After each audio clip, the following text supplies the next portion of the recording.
Yo! What up, everybody? I'm Rem. Like and subscribe and watch my other videos.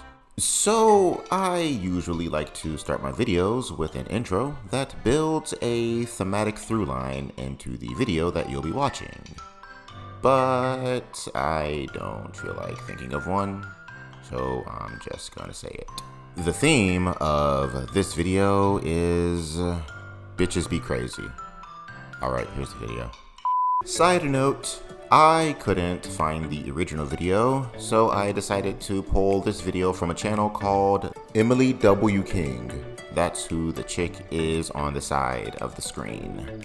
I edited the video down to only the important parts though, but she also did a commentary on it, so if you want to see her video, the information for her channel is in the description. All right, I need y'all to settle this argument for me before I get a divorce. So I'm making some chicken tenders on the grill, right? It's me, my wife, her daughter, my daughter. They don't like barbecue sauce. She's furious. She's pissed off at me right now because there's something to do with the way this chicken looks. Can somebody tell me? She's like, so this is the one you made for you and your daughter, and this is the one you made for me and my daughter. And I'm like, yeah, this is why I put barbecue sauce on this one because you guys said you don't like barbecue sauce. See, this is like the last couple pieces that'll go there to make the piles just as big. But she's like, you don't see anything wrong with this. And I'm like, what should I see wrong with this? 2,000 chicken. And my daughter said barbecue sauce because you like that, and yours don't because you got. What can I do wrong? Okay. The day that women were given the right to speak is the day that society began to crumble. I'm sure someone somewhere truly believes that. And shit like this is the reason why. So basically, from what the guy said, this is a blended family, meaning the man in the video had a daughter from a previous family and married a woman who also had a daughter from a previous family. The guy decided to make chicken on the grill for his family, and like the great husband, father, and provider that he is, he took into account that he and his daughter had different preferences than his wife and her daughter, and decided to prepare dinner to those specifications. Then, the woman that is doing everything that she can to prove the stereotype that women are irrational correct, decided that she had a problem with that decision and started crashing out about it. So, obviously, anybody would be confused about this situation, so he asked her why, and like a rational human being, his wife refused to actually give him an answer, because that's how good spouses communicate with one another. So, I'm going to be operating under the assumption that this story is true, so I ask you all to suspend disbelief with me as well. So, like, what the fuck is wrong with this bitch? I feel like she is trying to imply that her husband is treating her side of the family differently than his own by segregating their meals. And yeah, sure, something like that would actually be a shitty thing to do when you blend families. However, this situation is not what that is, and I don't know their lives. Maybe some of that does actually happen behind the scenes, and we are only seeing a small snippet of a one-sided story. However, I want to say for this situation that we are being given, I do not know how in the hell it could possibly be twisted into becoming a situation where he is using these chicken tenders to make some type of statement indicating that he does not accept his wife and her daughter as legitimate parts of his family, or that he sees them as less important to him when compared to himself and his daughter. Rather, this is something reasonable and mundane that pretty much anyone who cooks for a family on a regular basis has done before. And the mundanity of this action is proof of equality, because to see something or someone as equal means that you treat them and their needs as if they are no different from anyone else's around you. And this man simply took into account that each of them has their own preferences, and so he made equal portions of food for all of them in the way that they all wanted, individually, thus taking into account both sides of the family. So, like, once again, what the fuck is wrong with this bitch? Like, she sees her husband do something that I would say is reasonable, and a lot of people would say is a really kind-hearted thing to do. So, like, once again, what the fuck is wrong with this bitch? I feel like there are some people who just look for any reason to cause an argument, and a lot of the time they become extra harsh with the people who are closest to them. I have seen it get to the point where anything a spouse does just causes their partner to start snapping at them, even if they do exactly what is asked of them. I used to have this old friend who called me in the middle of the night one time because he just couldn't deal with it anymore after years of being treated like that by his girl because he didn't know how to fix it, but he didn't want to leave her. Which leads me to the next part of this type of scenario. I'm pretty sure everybody would be yelling, "Divorce this bitch and find you a real woman." But real life is not a Reddit story. And occasionally, this type of issue can actually be worked on if both parties are capable of communicating and compromising like adults. In the situation that I brought up earlier with my old friend, he and his wife actually worked it out. The dude put his foot down and made her talk to him instead of acting like a bitch all the time, from what I understand. And then they had a happily ever after.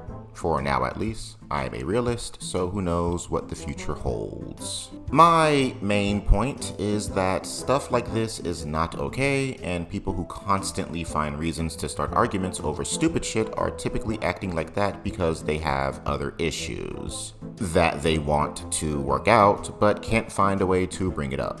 So that anger or frustration comes out in other ways, like getting mad over fucking barbecue sauce on chicken tenders. And if you're the one on the receiving end of the toxic behavior, I feel like the best way for you to deal with it is to try and find a way to talk about it so that you can come up with a compromise, before it gets to the point where you want to slit your husband or wife's throat for constantly being a toxic asswipe.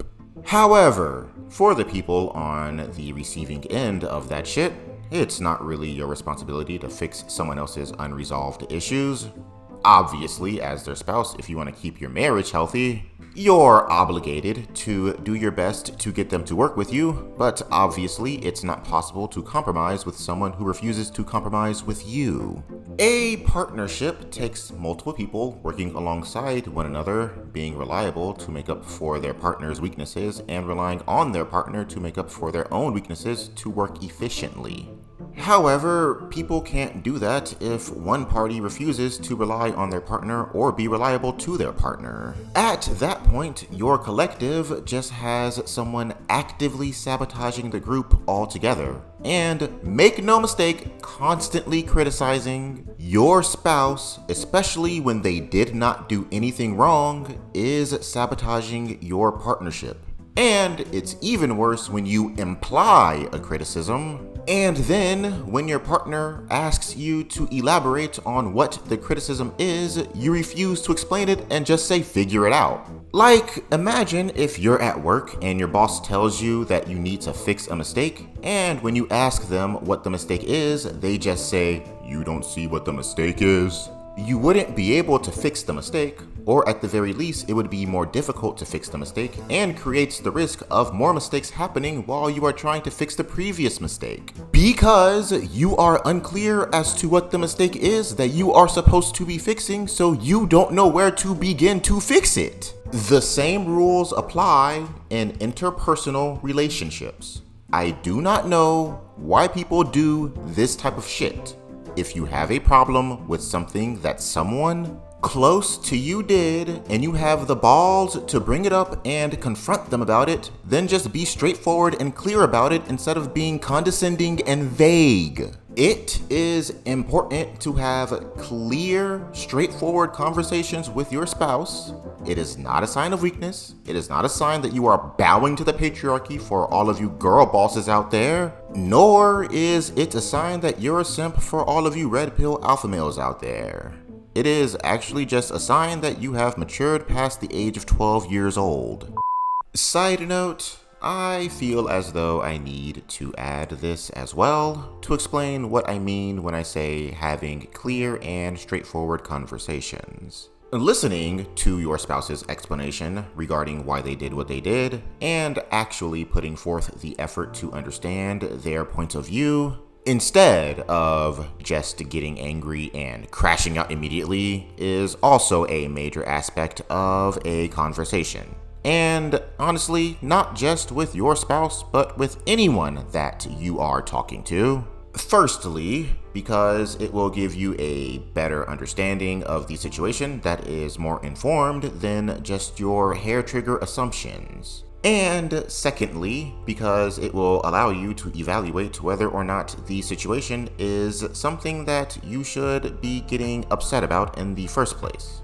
I feel like a lot of people refuse to do this, despite this being something you learn in elementary school, because it can result in them having to admit they were wrong, and this makes them feel like they lost some non-existent competition. But honestly, admitting you're wrong or even admitting you lost gracefully is not that big of a deal, especially when you genuinely are the one that lost. And if your spouse isn't a dickhead, they won't want to make you feel bad about that anyway.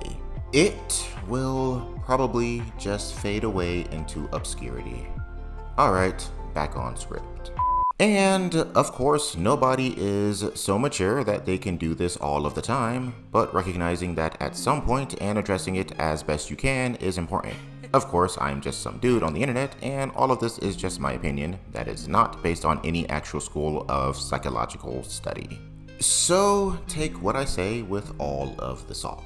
Anyway, I'm done for now. I'm Rim, and I post regularly, so come and join me, and subscribe.